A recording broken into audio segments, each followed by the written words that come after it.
Granny's, Abner, I believe that's our ring. I dog is Lum, I believe you're right. I'll see. Hello, jot'em down store. This is Lum and Abner.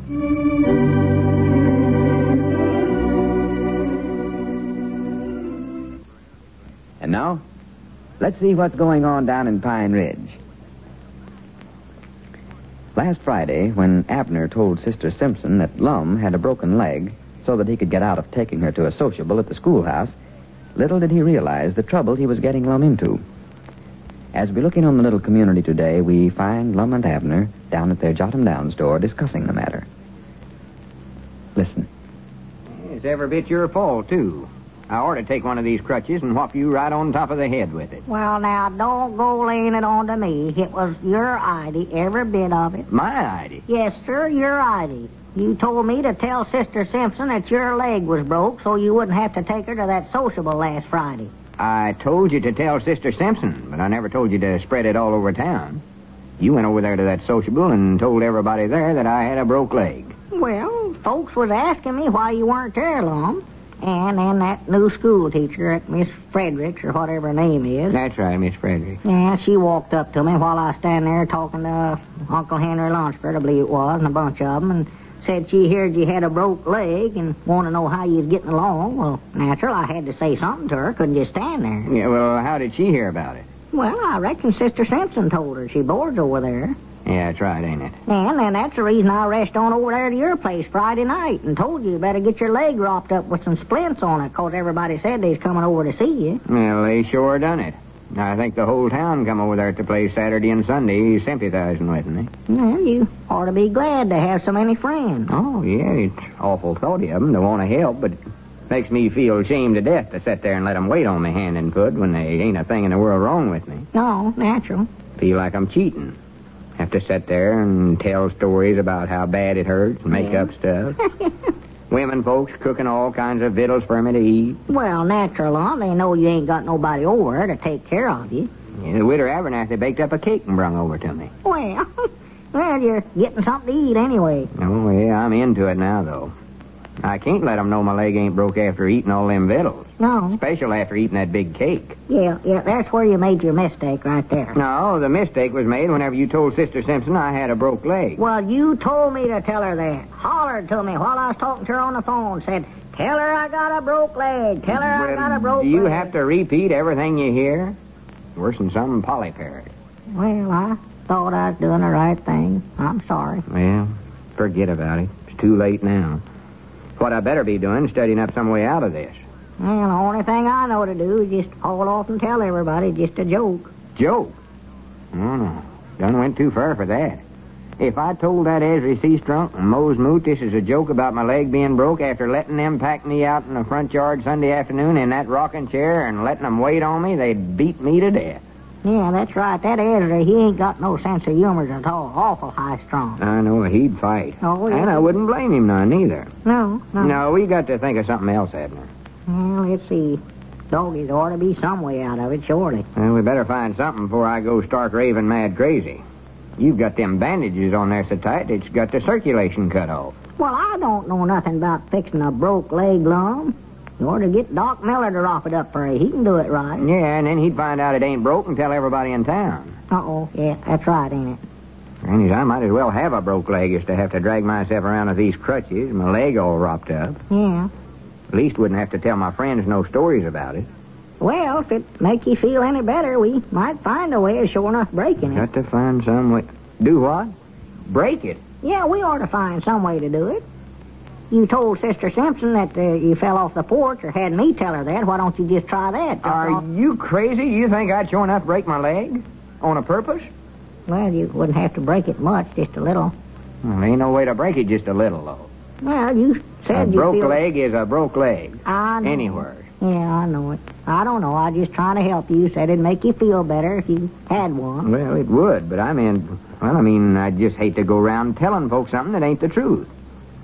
Granny, this ought to be a good lesson to me. This whole trouble is all caused by just telling one little story. Yeah. You oughtn't to have told me to say it. Well, the worst part about it is I can't see the new school teacher, Miss Fredericks. If it weren't for this, I could be down there every afternoon carrying her books home from school for her. Well, now, you get around on them crutches pretty good, Lum. Not to have no more experience than you had. Might be kind of hard for you to carry her books, but, well, you could get a book satchel and throw it over your shoulder, a little red wagon, something, scooter, anything. Well, she wouldn't want somebody tagging along with her with a broke leg. Well, now, you better do something or that Frank Foster's going to beat your time, I'll tell you that. Frank Foster? Oh, yeah. He's been sparking at her ever since she hit town. Sat over there and made sheep eyes at her all during a sociable the other night. He did, huh? Yeah. Then carried her over to meeting Sunday. Why, that dead-blame snake in the weeds. Looks to me like he's got plenty to do running that filling station over there without wasting his time sparking at some woman that don't care nothing about him. How do you know she don't care nothing about him? Why, did she act like she did? Well, I never noticed particular, but, well, I reckon she come over to meeting with him of her own accord. He never had no rope on her, dragging her over there. There's the despisablest one human I ever knowed in my life. I thought you liked her. Him! Frank Foster. Oh, him, oh. Dead-blame bully. Takes advantage of a feller laid up with a broke leg to where he can't get out to protect himself. Jumping on a cripple, that's what he's doing. Why, you ain't got no broke leg, Lum. Don't say that, Abner. Uh-huh. You're going to blurt that out one of these days, and somebody's in here and spoil everything. As far as you know, my leg is broke. All right, I won't say it no more then. So the smart aleck Mr. Foster thinks he's going to beat my time, huh? Well, dad blame his ornery hide. I'll take a crutch and walk him right... Mind out, get that crutch back under you. There comes Squire Skimp. Huh? Squire Skimp coming in the door there. Oh, yeah. Come in, Squire. Yeah, howdy, Squire. Come on back. Well, good morning, gentlemen, good morning. Lum, what's this I hear about you having an accident? Yeah, I broke my leg, Squire. In two places. Hush up, Abner. Well, I do know. Well, that's a shame, Lum. Yeah, I hate it the worst way. Well, naturally you would, Lum. Yeah, that's right, ain't it? Natural I would. Does it seem to be paining you very much, Lum? Oh, yeah. Yeah, just suffered something wonderful with it. Oh, too bad. That's too bad. I ain't had an easy minute since it happened. Well, I hate to see you crippled up this way, Lum. But you're a lucky man, I'll say that for you. Lucky? With a broke leg? I don't see how you can figure that. Well, I didn't exactly mean it the way it sounded, Lum. What I meant was, well, naturally it's unlucky that you broke your leg, but it's mighty lucky for you that you have that little insurance policy with me. Insurance policy? Well, yes, that is the smartest thing that you ever did in your life, Lum, when you let me talk you into buying that accident policy here a while back.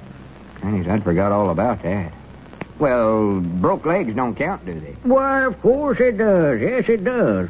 Any way that you're incapacitated, you get paid for it, Lum. I do, huh? Yes, you do. And like I told you before, and I'll say it again, you won't have one bit of trouble collecting compensation from a reliable company like mine. Collecting what now, Squire? Come over that again. I say, Lum, you won't have any trouble collecting money from a reliable company. Oh, well, like I mine. wouldn't want to charge them nothing for just a little old broke leg. Why, certainly we'll pay you. You've got it coming to you, Lum. No, I wouldn't feel right about it, Squire. Appreciate you being so nice to offer it anyway. Oh, tut, Lum. I tell you, a body just don't know who his friends is till something like this happens to him. Well, now, just a minute, Lum.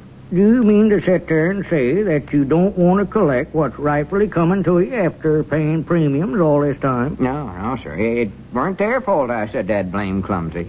I don't want some poor insurance company to have to dig down their pockets just 'cause I'm so awkward. Well, Lum, that's what you carry insurance for, to take care of you in a time like this. Well, I'll just quit carrying it then. I'll just drop the policy. Why, Lum? Well, this is a new one on me. This is the first time that I've ever run across that attitude. They generally want more than what's coming to them. Yeah, well, just tell them to forget about me. No, I won't do any such a thing. As your agent, I'm going to see that you get what's coming to you, Lum. I've got the disability form all filled out here. Let's see, what did I do with that? Yes, here it is, right here. Asking them to mail you a check for $100. Now, all you have to do is sign it right here. $100? I won't take it. Yes, you will now. Now, Lum, as a favor to me, you've got to take it. As a favor to you? Why, yes. On the strength of this settlement, Lum, I'll sell everybody in this town an accident policy. All I'd like to do is to let them call you up and you tell them what a fine policy that it is. And to remind them of it, I'll just say, look at poor old Lum Edwards over there with a broken leg. Now, where would he be today if he wasn't covered by one of my accident policies? Well, Squire, it ain't no use you talking. I won't sign it. Yes, you will, Lum. I'm determined in this now. If you won't sign it, I'm going to have a doctor examine you, and I'll send in his report. I'll get the money for you. A doctor? Yes, sir, I'll get a doctor. Better sign it, Lum. Yeah. Hand it here, Squire. I'll sign it.